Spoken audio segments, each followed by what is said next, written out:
이번 달 지금 저희가 나눔에 대한 이야기들을 하고 있습니다. 여러분들 계속해서 이 나눔에 대해서 생각을 하실 때 나눔은 철저하게 어떤 믿음의 문제일 수도 있겠지만 믿음의 표현이다, 우리의 삶의 모습이다, 행동이다, 실천이다라는 것들을 우리가 항상 염두에 두면서 여러분들이 이 한 달을 지내셨으면 좋겠습니다. 나눔에 대한 이제 몇 가지 개인적인 기억들이 있는데요. 지금 생각해봐도 참 좋은 기억이었다, 참 행복한 기억이었다라고 생각했던 그런 기억들이 한두 가지가 났었습니다. 신학교 1학년 때 이제 처음 이제 신학교 들어가서 그때 만났던 친구들이 보여주었던 그런 나눔의 어떤 시간들, 그런 어떤 마음들이 잠시 생각이 나서 같이 여러분께 얘기하려고 합니다. 당시에 뭐 제가 학교 다닐 때 뭐 이렇게 집안 상황이 이렇게 뭐 힘들거나 가난한 신학생은 사실 아니었습니다. 그냥 뭐 남들만큼 풍족하지는 않지만 그래도 뭐 학교 다니는데 큰 문제는 없는 그런 상황이었죠. 그래도 한편으로는 뭐 여유 있고 넉넉한 게 아니어서 또 받은 그 가지고 있는 용돈에서 또 절약하면서 또 살아야 했던 그런 시기이기도 했습니다. 한 번은 이제 책을 좀 사보려고, 대학 갔으니 공부 열심히 해야 되잖아요. 그래서 좀 책을 좀 사보려고 했는데 이렇게 그 책을 살 만한 좀 여유가 많지는 않았었습니다. 그래서 뭐 다 커서 자꾸 부모님한테 손을 내밀 수도 없고 또 아르바이트를 할 수 있는 그런 상황도 아니고, 그러다 보니까 어떻게 해야 되나 하다가 가지고 있는 용돈을 좀 아껴서, 그래 내가 좀 먹을 거 덜 먹고 그래서 아껴서 책을 좀 사봐야겠다라고 생각을 했습니다. 그 당시 학교 식당에서 식사를 이제 저희가 사 먹었는데, 그때 서울시내 식당 그 식사비가 600원인가 700원인가 그랬었어요. 그래서 얼마 안 되는 돈이지만 그래도 그 돈을 이제 좀 모으기 시작을 했죠. 그래서 좀 절약하면 그래도 한 일주일 점심값 또 때로는 뭐 저녁값 이렇게 모아 놓으면 그래도 이게 꽤 목돈이 되고 책을 살 수 있을 만한 돈들이 되기도 했습니다. 그래서 친구들이 뭐 같이 공부하다가 야 밥 먹으러 가자 그러면은 그냥 저는 아무런 사심 없이 그냥 장난 삼아서 나 그냥 돈 없어서 안 먹을래, 이렇게 그냥 웃어 넘기면서 사실 그렇게 몇 번을 말했습니다. 그렇게 얼마 동안 그러면서 저는 그냥 따로 뭐 커피 한 잔 마시고 끝내든지 아니면 뭐 빵 먹고 있는 후배 찾아가서 뜯어 먹든가 뭐 이런 식으로 시간들을 때우고 했었는데요. 어느 날 정말 저 아무 생각 없이 얘기를 했던 건데, 어느 날 저희 그때 당시엔 각 학년별로 우체통이 하나씩 있었어요. 그래서 그날 오후에 학생회관 밑에 있는 우체통 가서 이렇게 열어보니까 온 게 있나 하고 열어보니까 제 이름으로 된 하얀 봉투가 하나 있는 거예요. 그래서 이게 뭐지 하면서 딱 열어보니까 거기에 그때 당시에 저희 그 학교 식당에서 그 600원짜리 식권을 10장을 쭉 붙여갖고 옛날 회수권처럼 그렇게 붙여갖고 팔았는데, 그게 한 두 줄인가 세 줄인가 거기 들어있었던 거였어요. 굉장히 사실 그걸 보고 좀 당황스러웠습니다. 이게 왜 내 이름으로 여기에 있지? 라고 생각을 했는데, 생각을 해보니까 그 친구들이 또 이렇게 돈을 모아서 또 몇몇이 저에게 밥을 먹으라고 그렇게 베풀어 줬던 그런 식권이었던 겁니다. 차마 제가 그 식권을 혼자 다 못 먹고요.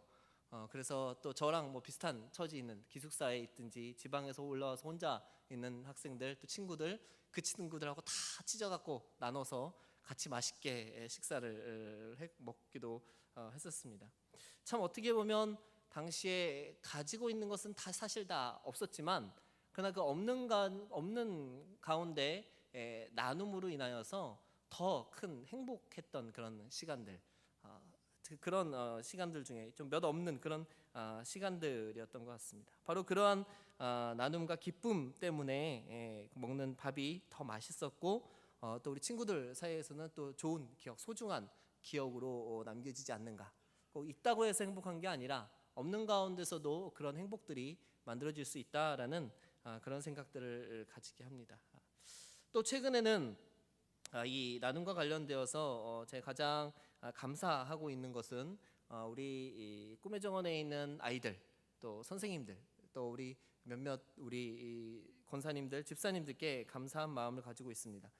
저희가 매월 1월 달에 이제 네팔을 갔다 오게 되면 저희들이 계속해서 장학금을 모아서 보내고 있죠. 네팔 신강교회 어린이들에게 지금 다행히 3년째 장학금을 모아서 보냈습니다. 따져보니까 3년 동안 벌써 한 800만 원을 보냈던 것 같아요. 첫 해 한 400만 원 보냈고 작년 금년 한 200만 원씩, 올해는 220만 원의 장학금을 보냈습니다. 1년에 6만 원, 6만 원이면 네팔에 있는 우리가 방문하는 신강교회의 아이들이 6만 원이면 1년을 공부할 수 있는, 아무런 걱정 없이 들어가는 학용품비 또 공부에 필요한 모든 비용이 6만 원이면 해결되어지는 바로 그런 비용들을 우리 어린이들이, 청소년들이 또 우리 교사들이 모아서 약 37명 정도 되는 아이들을 도울 수 있는 그런 시간들이 되었습니다. 우리나라에서 6만 원이면은 뭘 할 수 있을까요?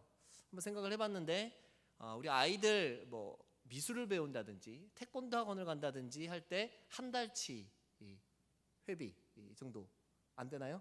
6만 원도 안 되나요? 죄송합니다. 안 된답니다.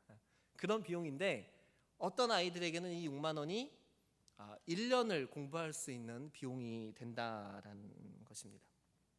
사실 처음 이 일을 시작을 할 때만 해도 사실 기대 반 좀 걱정 반이었습니다. 우리 선교사님이 저한테 부탁을 할 때도 올 때 기대는 하지 마세요라고 이야기를 사실 했습니다. 그런데 은근슬쩍 한번 던져봤던 이야기가 많은 분들이 도움을 주셨고 또 매해 또 원했던 만큼 재정이 모아지고 또 그렇게 장학금을 보내는 귀한 열매들을 맺고 있습니다. 특별히 우리 어린이들이 개인적으로 또는 한 반에서 목장에서 같이 뭐 만 원씩 2만 원씩 모아서 아이들을 돕고 또 한 부서가 또 아이들이 지난번에 중등부 같은 경우는 수련회 가서 받은 상금들을 다 모아가지고 또 아이들을 돕기도 했습니다. 그렇게 아이들에게는 작은 금액이지만 또 그 자체도 선교다라는 것들을 알려주고 또 더불어 함께 살아가는 것에 대한 생각들 또 그런 삶의 신천적인 요소들을 경험할 수 있게 하는데 참 많은 감사와 또 고마움을 느끼고 있습니다. 제 개인 SNS에도 올리기도 했지만 이번에는 그 과정 가운데 특별한 편지도 하나 받았습니다. 우리 교회 젊은 집사님이신데요. 우리 신동범 우리 김윤희 집사님 가정에 자매가 둘이 있어요. 그래서 큰애는 하은인데 8살이고 둘째는 채은인데 6살, 유년부 유치부에 있는 아이들이죠. 어느 날 아이들이 예배 끝나고 이렇게 집에를 가는 길에 이제 복도에 저희들이 그 배너를 홍보물을 세워놨습니다. 근데 제가 이렇게 사무실에서 문을 열어놓고 있었기 때문에 얘기를 들었어요. 아이들이 아빠 나 저거 할래? 이렇게 이야기를 하는 게 들었어요. 그랬더니만 조금 뒤에 우리 남자 집사님이 들어오시더니만 우리 아이들이 이거를 한다는데 신청서를 좀 썼으면 좋겠습니다 하고 신청서를 2개를 쓰고 아이들 각각 한 명씩 1년들 돕는 신청서를 쓰고 가셨어요. 그러고 나서 2주 정도 있다가 제가 이제 주일날 되면은 이제 아이들 맞이하는 것 때문에 이제 교육관 2층 거기 가장 요지인데요. 본당과 교육관이 가장 만나는 그 지점인데 거기에 이렇게 서 있는데 갑자기 그 하은이하고 채은이가 이제 교회를 딱 온 겁니다. 오면서 저한테 하은이하고 채은이가 가까워 와서 하얀 봉투를 하나씩 내미는 거예요. 그래서 이게 뭐니 했더니만 그 장학금이라고 후원금이라고 얘기하면 저에게 주는데 주면서 하은이가 편지도 있어요라고 이야기를 하는 겁니다. 그래서 들어와서 그 편지를 쭉 이제 읽어봤죠. 편지는 나중에 좀 이따 얘기를 하고 그 아이들이 갖고 온 그 돈을 보니까요. 이 아이들이 정말 저금한 돈 같더라고요. 보통 부모님한테서 받아온 돈이면 어때요? 거의 이렇게 빳빳하게 펴져 있든가 많아야 한 번 정도 이렇게 접혀 있죠. 그리고 보통은 제가 너무 좀 치밀하게 연구를 해서 그런지 10,000원짜리 6장이든지 5만 원에 10,000원짜리 하나든지 이렇게 오는데 근데 이 아이들이 온 돈은 10,000원짜리, 5,000원짜리, 1,000원짜리가 다 뒤죽박죽 섞여 있고요. 또 2번 접혀가 꼬깃꼬깃 한참 오래 쥐고 있는 듯한 그러한 주름도 많이 간 돈이다라는 걸 봤어요. 그리고 보면서 이건 아이들이 저금한 돈이구나 그런 느낌들을 받았습니다. 그렇게 아이들이 모아서 편지를 한 장 가지고 왔습니다. 제가 이걸 갖고 왔는데 이 편지입니다. 종이는 큰데요. 딱 2줄 썼어요. 뭐라고 썼는지 여러분 제가 읽어드릴게요. 하은이가 8살짜리 1학년짜리 하은이가 쓴 건데요. 친구에게 친구야 이 돈으로 학교 가. 그래서 공부 열심히 해. 그리고 돈이 남으면 한국으로 놀러 와. 우리 만나면 신나게 놀자. 하은이가. 그래서 위에다 또 뒤를 보세요 하고 이렇게 땡글땡글 하면서 그림을 그려놨는데 제 해석에는 위에 해가 있고요. 학교가 있고요. 여기 문으로 들어가는 여자아이가 하나 있는데 아마도 날씨 좋고 맑은 날 이쁘게 입고 학교 가는 모습을 그린 것 같습니다. 이렇게 그림을 그리고 편지를 써서 아이가 같이 주었습니다. 중요한 요지는 이 편지에서의 중요한 요지는 이거 같아요. 그리고 돈이 남으면 한국으로 놀러 와. 우리 만나면 신나게 놀자. 여러분 될까요?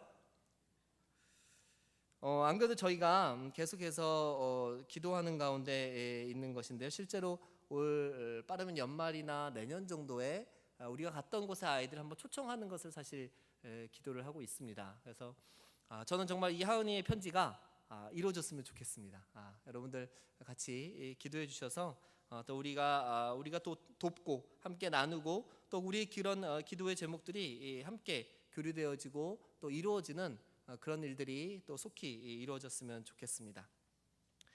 이렇게 나눔은 참 사람을 기쁘게 하고 또 즐겁게 하고 또 모두가 행복하게 하는 힘이 있습니다. 우리 모두가 행복해지는 길 중에 하나가 바로 이 나눔이라는 삶의 모습이 아닌가 생각을 해볼 수가 있습니다. 그런데 오늘 우리가 읽은 그 본문들을 생각해 보면 또 꼭 그렇게만은 느껴지지 않은 것 같습니다. 보통 나눔은 자발성을 많이 강조를 하지요. 그런데 오늘 우리가 읽은 본문에서 그 나눔은 예수님이 명령하신 나눔은 자발성이 아니라 말 그대로 명령조의 이야기들로 보여집니다. 좀 더 강압적이고 외압적인 바로 그러한 모습으로 저는 한번 이해를 해봤습니다. 우리가 오늘 읽었던 누가복음 18장의 이야기들은 부자 관리에 대한 제목을 부자 관리, 어떤 관리라고 표현이 되어져 있는 부자 관리에 대한 이야기들이 나누어지고 있습니다. 마태복음 19장에서는 이 사람을 어떤 청년으로 표현을 하고 있고요. 마가복음에서는 한 사람으로 표현이 되어져 있습니다. 똑같은 사건이 마태, 마가, 누가복음 모두 세 곳에서 같이 이야기가 되고 있는 것이죠. 그러나 이 주인공, 이 관리이면서 부자이면서 젊은 사람이면서 또 그 한 사람은 아마도 영적인 것에 많은 관심이 가지고 있던 바로 그런 준비된 사람이었다라고 생각을 해볼 수가 있습니다. 왜냐하면 마가복음에 보면 예수께서 거니실 때 이 남자가 달려와서 무릎을 꿇고 예수님께 질문을 했다라고 기록이 되어져 있기 때문입니다. 그의 질문은 영생에 관한 것이었습니다. 어떻게 해야 영생을 얻겠습니까? 라고 질문하는 것이 이 관리의, 이 부자 청년의 가장 큰 그 관심이었죠. 그리고 그 관리는 자기는 어려서부터 우리 교육받았던 모든 율법들을 잘 지켰다라고 고백을 하는 것들을 살펴볼 수가 있습니다. 스스로 아마도 나는 온전한 유대인이었습니다라고 말하는 것 같았습니다. 그가 예수님을 시험하려 하기보다는 분명한 궁금함, 아마 간절함이 있었던 것으로 생각이 되어집니다. 그런데 그러한 청년의 그 질문에 대해 예수님은 굉장히 날카롭게 이야기를 하십니다.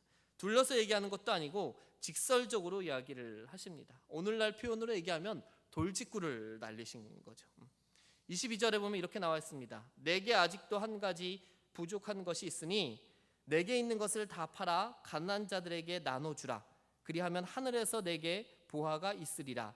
그리고 와서 나를 따르라. 이 젊은 관리이자 또 부자이며 또 이 청년은 지금까지 종교적인 삶을 잘 살아왔던 사람이었습니다.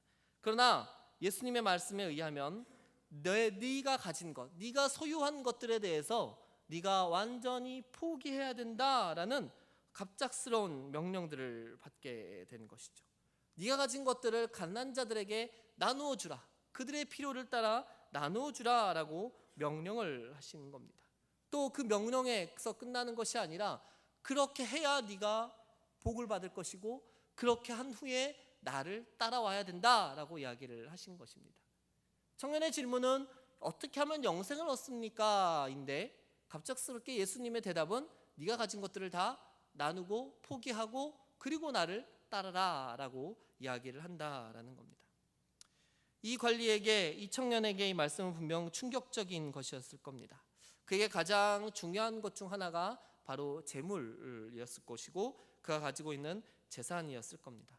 개인적으로 남에게 피해를 주지 않고 종교적이고 도덕적인 삶을 잘 살았고 이제 누구와 비교해도 스스로 나는 완벽한 삶을 살았어 라고 생각했었을 것입니다. 아마 예수님께 기대했던 대답이 있다면 그래, 너에겐 이제 더 이상 필요한 게 없구나. 너는 완전한 사람이구나.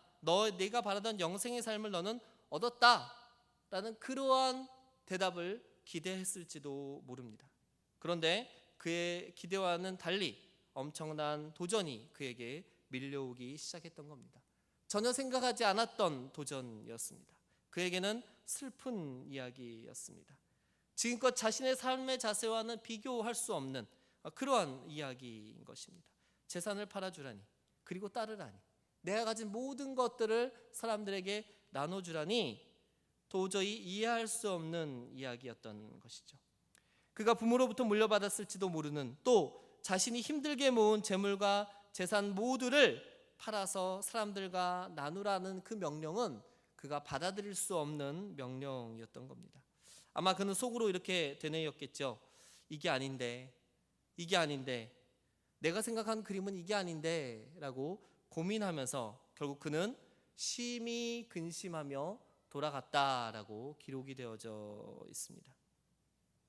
우리들에게 나눔의 이야기는 참으로 좋은 마음, 풍성한 마음을 가지게 하는데 정작 이 일의 당사자에게는 그 나누라는 말씀이, 그것이 그에게는 엄청난 짐이 되고 도전이 되어버렸습니다.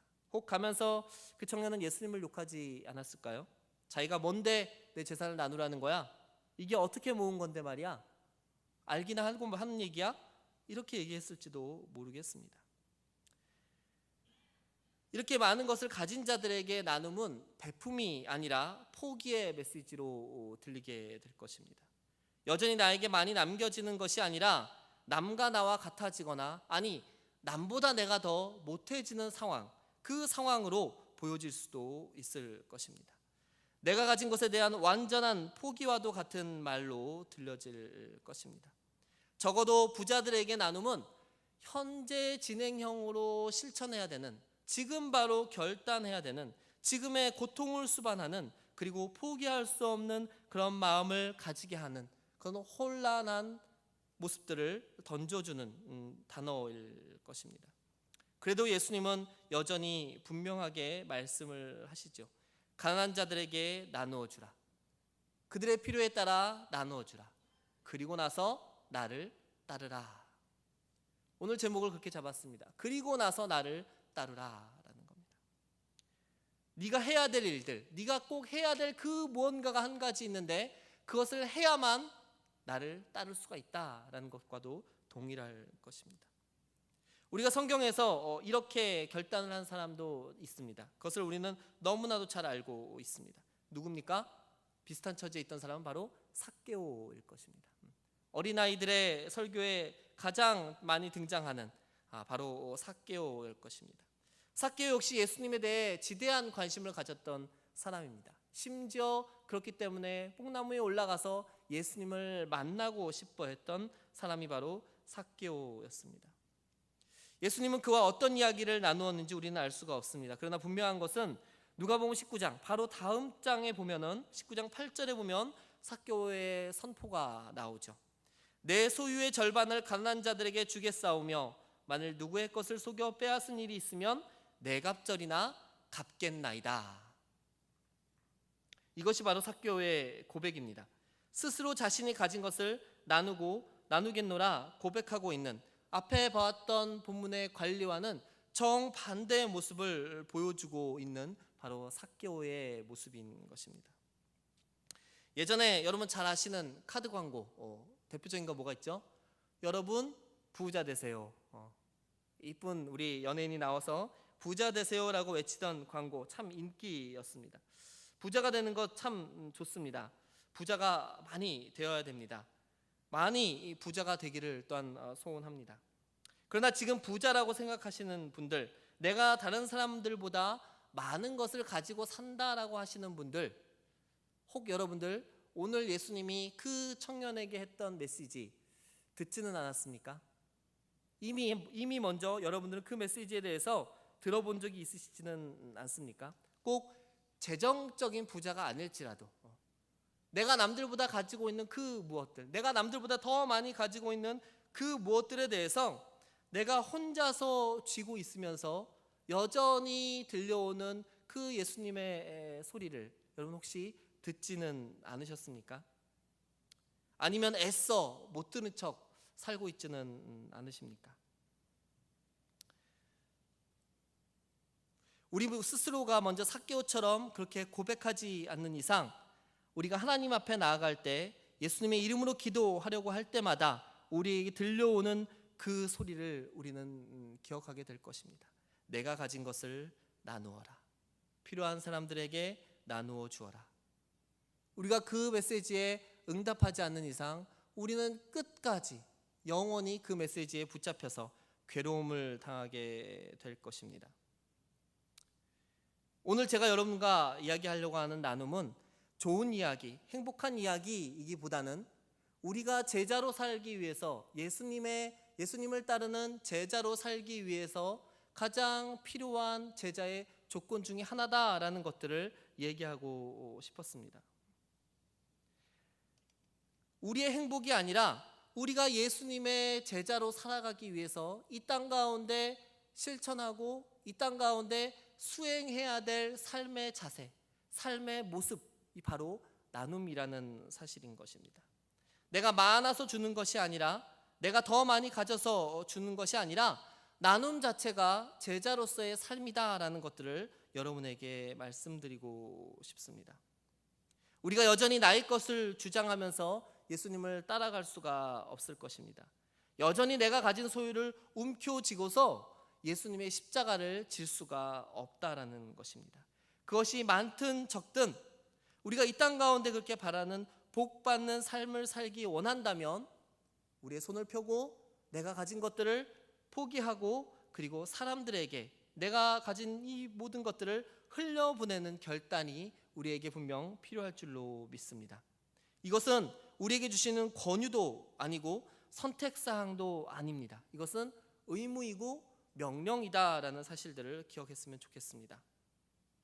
좋게 보이기 위해서가 아니라 바로 제자로 살기 위한 삶의 필수 조건이다라는 것입니다. 여러분 부자십니까? 부자셔서 또 그렇게 행복하십니까? 그 여러분들이 행복한 그것들이, 그 이유들이, 그 원인이 되는 것들이 여러분에게 고이지 않게 하시길 바랍니다.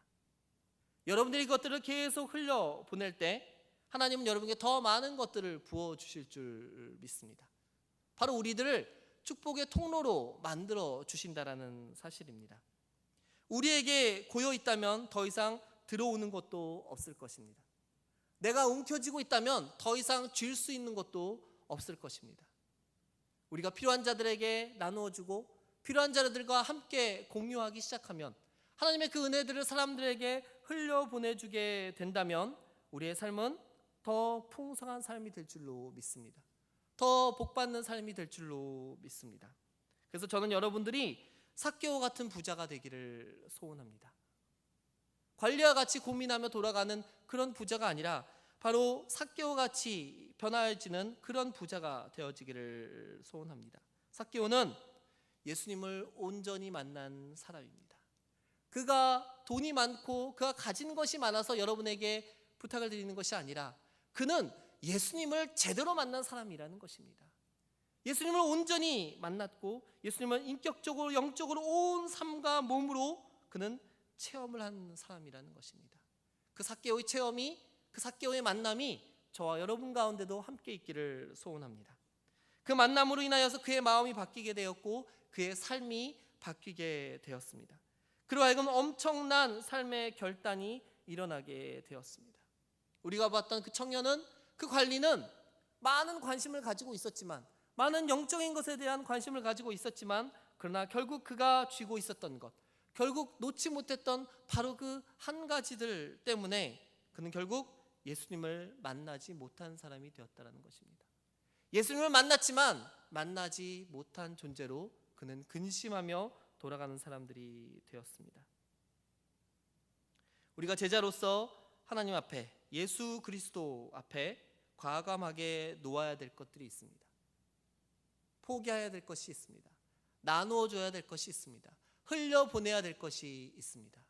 그리고 나서 예수님을 따를 수가 있습니다.